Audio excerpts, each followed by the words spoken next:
bu ñu delloo ci njalbeenu CODAS dañoo xoxataloon maanaam dañoo harceler sénégalais yi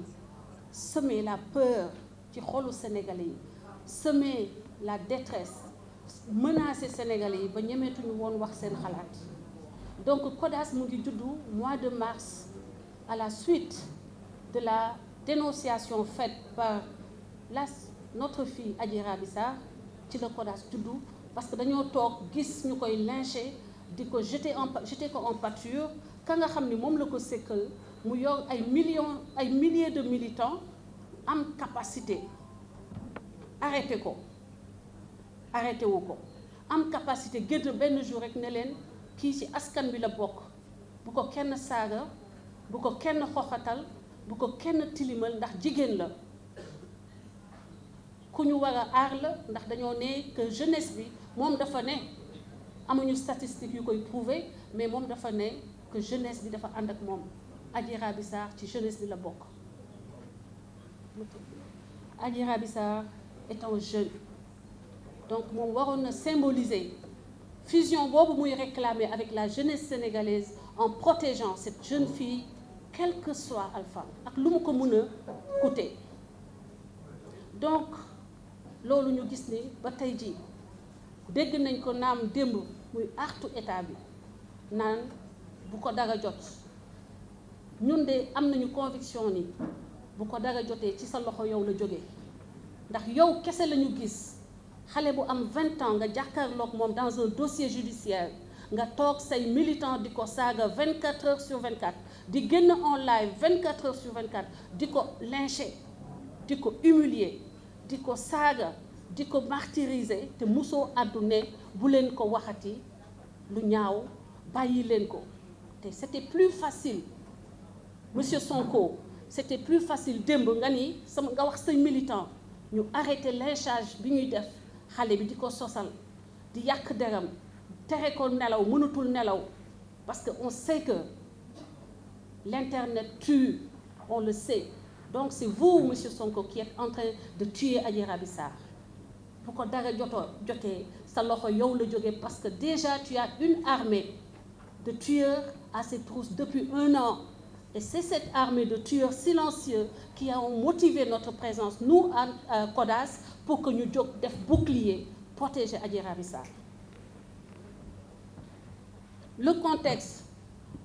comme 1 an yi la duñu ko tàyyi répété. Mooy contexte bi nga xam ni organisation yi waroon a aar Adji Raby Sarr dañoo préférer regarder ailleurs def semblant ni yëguñu wala def semblant que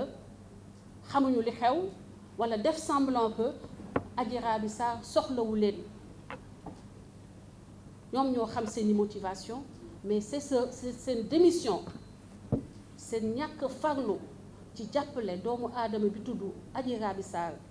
njàkkare bi ñu ko gisee mois de mars solitude bi ñu gis ci moom mois de mars moo tax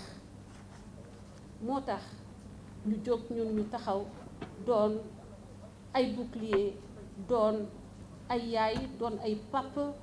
doon ay bàjjen doon ay grand frère doon ay nijaay pour que ñu sàmm Adji Raby Sarr ndax jigéenu Sénégal ci boppam dañoo mës a bañ Adji Raby Sarr li mu def bañ bi mu def ba dem devant la justice da ko doon ci jigéenu ndeer la ko donnee ndax ñooñu ñoo bañ ñu def leen ñaawteef ba ñu taal seen bopp Sénégal kese la loolu am dans l'histoire. Jeanne d'Arc bi gën a fort ci ñi nga xam ni ñoo nekk ci histoire u France du moom moo taal boppam dañ ko taal mais jigéenu ndeer ñoom ñoo taal seen bopp ndax bañ ñaawteef. lii ñu dund ñoom moom la Adji Raby Sarr di dund tey ndax ba mu génnee dénoncé dafa mel ni dafa taal boppam parce que gis nañu pendant 1 an li ko militant wu Ousmane Sonko def te Ousmane Sonko musuta addu ne bàyyi leen arrêté et il en a le pouvoir il pouvait le faire il lui manque juste la volonté donc boo ko mënuta aar ci souffrance bi muy souffrir au quotidien bu ñu wax ni que yow da nga ko bëgg a aar face à l'État donc hypocrisie bi ci boppam le Ousmane Sonko war a arrêté ngeen jéggal ma parce que il faut qu'on se dise toutes les vérités. xale bu am 20 ans jàkkaarloo ak mag bu am 47 ans mun a nekk papam ay milliers de nit ànd ak papu xale bi si motifu ni lan dañu ma complot na ma ko waxee barki démb man bu ñu ma comploté je ne suis pas obligée de commettre le délit. mën nga ma complot mais man su ma deful li tax li nga bëgg ma def ci complot bi doo ma mënal dara.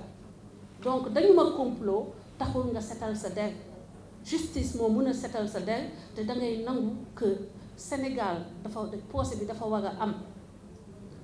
procès bi dafa war a am te jàmm dafay am.